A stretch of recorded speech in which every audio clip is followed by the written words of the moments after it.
Shalom. Call Haloyam La Yahweh, Bahasham, Yahweh Shai, Bahasham, Rachak Kodash. Bakta Yahweh, Bakta Yahweh Shai, Bakta Kodash, Bahasham, Yahweh Shai, Bahasham, Rachak Kodash. Shalom, and double honors to the elder apostles of Great Millstone. Shalom to the elder bishops and the elders in the Akim and the Akwath of the hopeful elect. Shalom. Just want to go into a quick video. Just following up with the last one. Just going through the breakdown of Psalms chapter 57. Left off on the last video, I believe, on verse 3. So we'll pick up here in verse 4 in Psalms 57. It's lucky.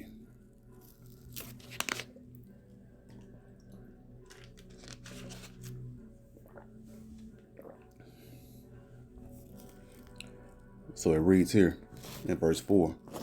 My soul is among lions, and I lie even among them that are set on fire, even the sons of men.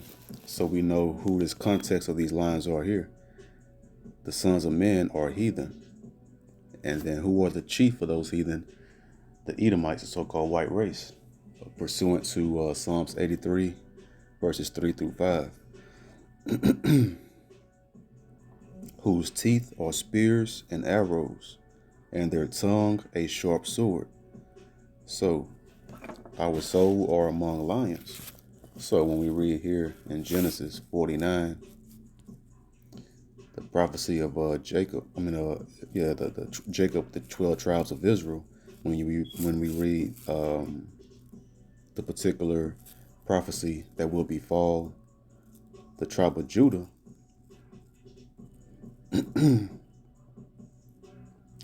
this is where, this is specifically him in particular, because Judah is the head tribe, because all 12 tribes in Genesis 49 have their prophecies of where they would be in the last days. And that's how you know that the Northern Kingdom are so-called Latinos, Hispanics, and Native American Indians. But and then also 2nd Ezra chapter 13 verses 40 through 46. And other characteristics as well, as the so-called Mexicans, they know how to read the stars and everything. That was the tribe of Issachar, who were good at looking into the constellations, the stars above, and being able to direct traffic accordingly, right? But that's another topic. But let's see, in verse 8 right here, Genesis 49:8, Judah, thou art he whom thy brethren shall praise. And the reason why that is, that's a prophecy for the tribe of Judah, so-called African Americans, because the tribe of Judah is the head tribe, and therefore they are the most hated tribe of all the tribes, because the white man, so-called white man, Esau Edom, has made the so-called black man, so-called African American man, the most hated man on planet Earth. All nations treat him as if he's the criminal, when Esau, the so-called white man, he's the criminal. And then he's also brain polluted our brothers, our other 11 tribesmen, to make them believe that we're nothing as well. And they treat us hatefully. They look down upon us. They have the spirit of the so-called white man, majority of the Northern Kingdom. So, but in the end, we, the so-called black man in America, the prophecy the Most High gave right here through, he gave it to Jacob, our forefather.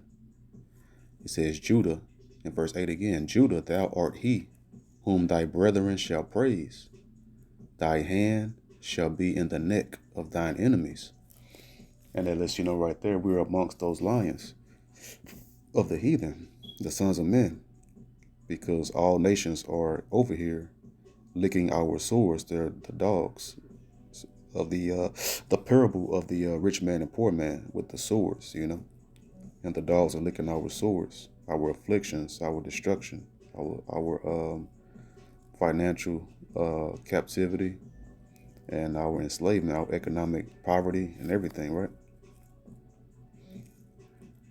It says, thy hand shall be in the neck of thine enemy. So that means that we're in the midst of Babylon, America. and we're destroyed the most. Esau knows who the top tribe is, and you can tell who the top tribe is by looking at who Esau destroys the most in the earth, the so-called black man. Even when the Arabs 9/11, right? His focus and his hatred is still more. They still hate so-called blacks more than the Arabs, and the Arabs, even though we know it was an inside job, but at the end of the day, if we did that to them, they hate us as if we did something on that magnitude of slamming planes into their buildings, right, and killing a lot of their folks. So it says, thy father's children shall bow down before thee, because they will come back into their right mind. Well, mainly the 1/3 in these last days, but then also in the kingdom of heaven, the top tribe will be known, and it will be manifest and known who the top tribe is, and who gets the most honor will be the tribe of Judah, because as the scriptures say, the Messiah, Yahushua, he sprung forth out of Judah, because the Messiah, the greatest man in his realm, who has all power given unto him by the heavenly Father Yahweh, he came forth out of the tribe of Judah, the greatest man in mankind existence, came out of the tribe of Judah. So and that's why also in the book of Numbers, I believe, when every time we went into war, the tribe of Judah, I believe, every time they went forth first into battle, into the war, because the head tribe, they're the spearhead, causing the most damage. But so that's how we're amongst those lions right now, because that's that prophecy going into slavery, and Deuteronomy 28:68, going into slavery on ships. And that's how we got into the neck of our enemies, because we're right in the midst, because we're in the ghettos throughout America and being destroyed, because Esau knows who the top tribe is of the Israelites. It says, verse 4 from the top, my soul is among lions, and I lie even among them that are set on fire. So that set on fire, that goes into, and being inflamed in rage against the Israelites. So Revelation 8:8, it says, and the second angel sounded, that's the second trumpet, and as it were a great mountain burning with fire was cast into the sea. Now we know that a mountain, and mountains and hills, depending upon context, is talking about nations. And burning with fire, that's that fire and that zeal. They're on fire with zeal to come and find the Israelites, and it was cast into the sea. So we know that no mountain was cast in the sea, and mountains do not and cannot move. So and so this is not talking. This is a metaphor talking about the nation. A nation was burning with fire and and went into the ocean. It says, and the third part of the sea became blood, because at the end of that journey on them ships, they came across a particular people, and they slaughtered a certain number of those people. So this is referencing Christopher Columbus and the Spaniards when they came over across the seas and came and met the Northern Kingdom, the tribe of Ephraim, the so-called Puerto Ricans. And because Columbus, he got only as far as the islands, he didn't get to the Americas. I forget who came over, what tribe, or what Edomite nation touched down on over here in the Americas. Over here on this landmass of the so-called USA first. But it wasn't Columbus. He got to the islands over there. That's why it says Hispaniola over there, because it was the Spaniards and everything that touched down over there with Columbus first.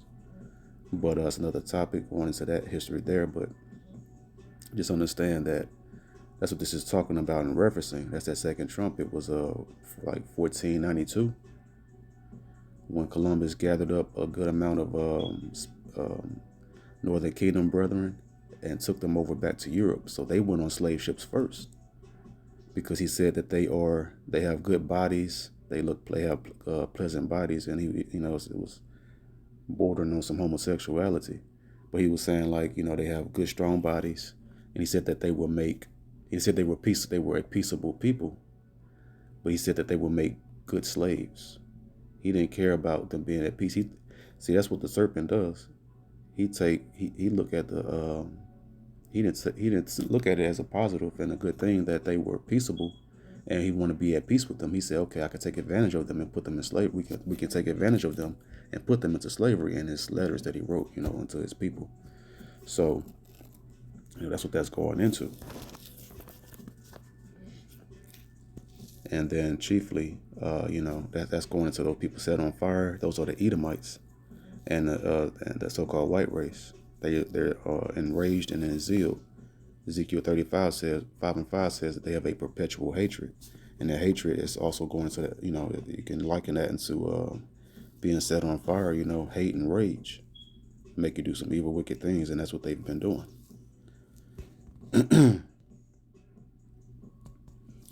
So our soul is set amongst lions. And so 1 Peter 5 and 8. Be sober, be vigilant, because your adversary, the devil, adversary also means Satan, as a roaring lion, walketh about, seeking whom he may devour. So that's Esau Edom, the so-called white man.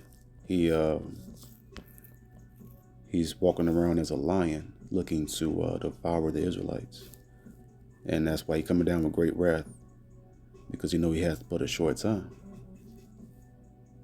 You see right there where is Satan right up there? Satan, H, and it's H7854. It actually is in the Hebrew, in the ancient Hebrew. This is actually the Assyrian Hebrew, but this isn't the Paleo, the ancient Hebrew. This was a little bit of a altered version of the characters of our Hebrew, but this is still good ancient Hebrew as well. So right here is, you read it from right to left. So it goes from right to left. Shatan. So that's how you actually say Satan in the Hebrew, Shatan. And they have a horrible spelling out of it, Sultan, or Shatan. But anyway, so right down here, what it says, adversary. So Satan means adversary, adverse meaning opposite, on the left hand side, opposing the will of the Heavenly Father. So Satan was on fire, the adversary, the devil was a burning mountain of Edomites. So he's our adversary, the devil, Satan, the devil, so-called white man. He's going as a roaring lion, seeking those that he may devour. And he's always doing what? Trying to devour the Israelites. As that serpent, as a snake devours his prey whole, right? That's what he's trying to do with this digital economy, to take down as many as he can with them, because he has but a short time. So Daniel 7 and 19. Then I would know the truth of the fourth beast, which was diverse from all the others. So the first beast was the Babylonian Empire. The second beast was the Persian Empire. It took down the ancient Babylonians of Nebuchadnezzar's kingdom. And then, or what was left of it after Nebuchadnezzar. And then the third beast was the Greeks. They took down the Persians, the Medo-Persian Empire. And it was a joint empire of the Medes and Persians. And that landmass is where Russia is today. They're the modern day Medes. Then the modern day Persians are the Iranians. And they're joint, and we know that they're locked hand in hand today. And the ancient Medes and Persians took down the ancient Babylonians, and the modern day Medes and Persians are going to take down the modern Babylonians. The modern Medes and Persians are the Russians and the Iranians. And they also have a third ally now. It's even more greater because they have China as well, and they're going to take down the modern Babylonian Empire, Babylon the Great, America. So that's a little quick history right there, briefing on that. But and the fourth beast is the Roman Empire. The Roman Empire is what, how would they diverse from the first three? Actually, the Roman Empire merged with the Greeks. It became the Greco-Roman Empire. A different Edomite tribe, came through and merged with the other Edomite tribes and became the Greco-Roman Empire. And so we know that the Russians, it's just as if the Russians and America had merged, something like that. But they're the same people, but just different nations. They so different as far as what they feel, but they so divided. The Edomites, the so-called white race. But anyway, so the Greeks, the Romans are different from the first three because of the Senate. They were the first ones to institute a Senate, a 300-man Congress, mentioned in the book of First or Second Maccabees, chapter. So I think around somewhere, chapter 8 somewhere. But they had to have a Congress. They have many men deliberating every day. And in the first three beasts, Babylonians, the Persians, Medo-Persians Empire, and the Greek Empire, they all ruled through a king, and his bloodline would rule. His sons after him would rule, but no longer was the case with the fourth beast of the Romans. They would elect their president, aka king, or so-called, or the illusion of it, because we know that the shadow government today, they already elect the presidents, the person that they want to rule, as a puppet, as slow Joe Biden is doing right now. So Psalms, did I finish that? Okay. Let's see, verse 19. Then I would know the truth of the fourth beast, which was diverse from all the others, exceeding dreadful, whose teeth were of iron, because also the Roman Empire, they were the first nation military that waged war with iron, because iron is the strongest metal over any other metal when it's forged into weapons. It's not the most valuable, but it's the strongest. Exceeding dreadful, and that's why they were exceeding dreadful, because of that military that was brutal. Exceeding dreadful, whose teeth were of iron. And we know that a beast's teeth, what he does with his teeth, wage war. That's his military might. A beast, when he fight, he's biting them to break up and destroy his opponent, right, or his prey. And so the teeth of this beast, meaning this beast is a man. So what's his teeth? He waged war with his military, was of iron, going into the iron military, iron weaponry, swords and everything. And his nails of brass, which devoured, break in pieces, and stamped the residue with his feet. So he just completely annihilated, beat his enemies into beat them into sawdust, into powder, right? With how ferocious he waged war. So we'll go to Psalms 64, and we know now how dreadful America, the fourth beast, revived, dropping those atomic bombs on the Japanese, right? That's extremely terrible and dreadful and wicked. Psalm 62 and 64 and verse 2. Hide me from the secret counsel of the wicked, from the insurrection of the workers of iniquity, who whet their tongue like a sword, and that's their media, how they lie. And that's why all the nations of the earth, and even the northern kingdom, why they hate the tribe of Judah the most, because they've been brain polluted by the media and the grooming, the wicked grooming of hating the so-called black man, and all the nations to hate the Israelites, and bend their bows to shoot their arrows, even bitter words, because their words have made everyone think that we're the bad guys and that we're nothing, when it's actually they're describing themselves. They know themselves better than anyone, and they put all of their qualities in lies and put that narrative upon us so that he can rule in confusion. because everyone is confused. Everything is upside down. So verse 4, that they may shoot in secret at the perfect. And who are the perfect? Which nation was perfect? The law, statutes, and commandments of the Most High. And the Most High gave that covenant, his laws, upon the Israelites. So they shoot in secret at the Israelites. Suddenly do they shoot at him, and fear not, because he's sinning with his lips. And the scriptures say, he that uttereth a slander is a fool. And he has no fear about being a fool and blaspheming and slandering the apple of the Most High's eye, the Israelites, so-called Blacks, Latinos, Native American Indians.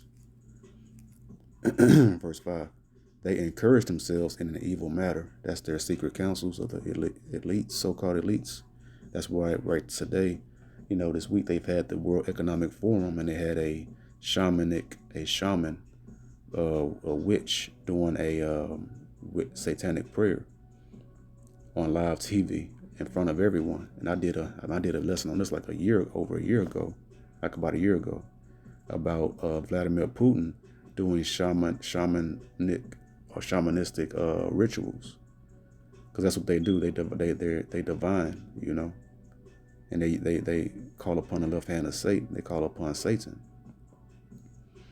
And I did a video on that over a year ago, last year, either on this channel or he cut my other channel, Al Yawab Yahweh, last year without warning. He just cut it out because I guess it was just too heavy for him. He didn't even give me a warning. He didn't give me no strikes. He just took the channel down.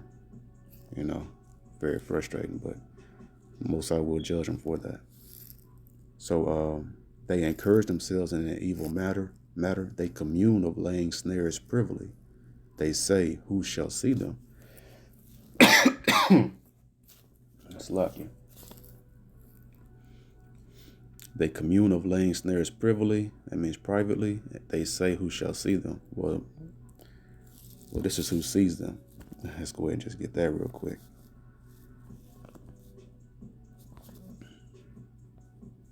So Ecclesiasticus 23 and 19. Such a man only feareth the eyes of men. They're doing it privately, and they think they fear in the eyes of men, thinking that they're going to get away with it, doing it in secrecy, right? And knoweth not that the eyes of the Lord Yahweh in the name of Yahweh Shai are 10,000 times brighter than the sun, than the sun, beholding all the ways of men and considering the most secret parts. And they in the secret, privately shooting at the perfect, and thinking that they won't see. So verse 5 again, they encourage themselves in an evil matter. They commune of laying snares privily. They say, who shall see them? The Heavenly Father Yahweh sees these wicked devils.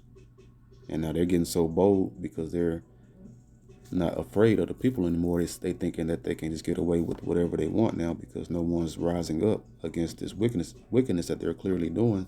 To the point, so now they just got a shaman, a wicked witch, praying, doing enchantments against the population of mankind, and chiefly the Israelites. But we know that right here, Numbers 23 and 23 says what? Surely there is no enchantment against Jacob. So these shaman, witches, and priests, wicked satanic priests of Satan, of Baal, the priests of Baal, they can pray. They can do wicked prayers all they want and wicked divining prayers all they want against us.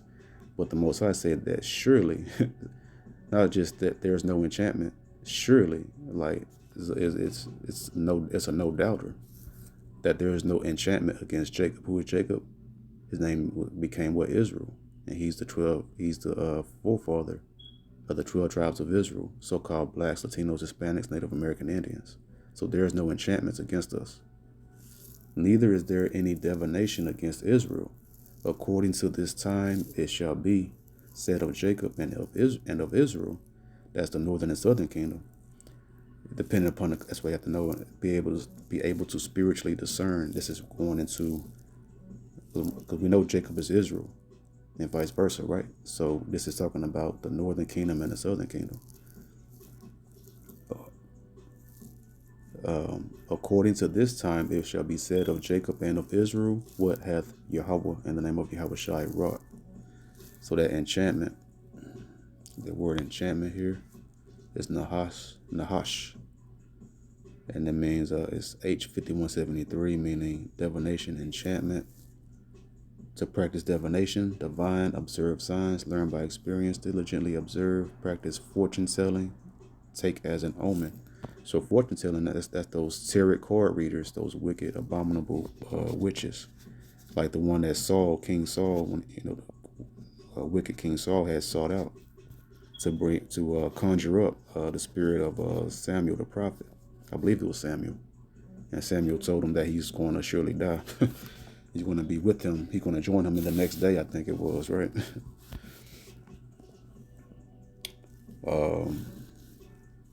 Psalms 57 and verse 5. Be thou exalted, O Yahweh, in the name of Yahweh Shai, above the heavens. Let thy glory be above all the earth.